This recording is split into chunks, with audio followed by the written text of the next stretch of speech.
nandifunye ku kawunde mpya bwebe kiwumula erimpa kiwumulo ye Katonda awumuza abalungeeta nandivuze ku kapyata erimpa ku mirembe oba kiwumulo ye Katonda bino mbikoye nandivuze ku kawunde mpya singa kiwumula erimpa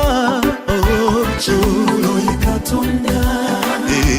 awumuza abalungeeta nandivuze ku kapyata yingiza ekikomera ettegula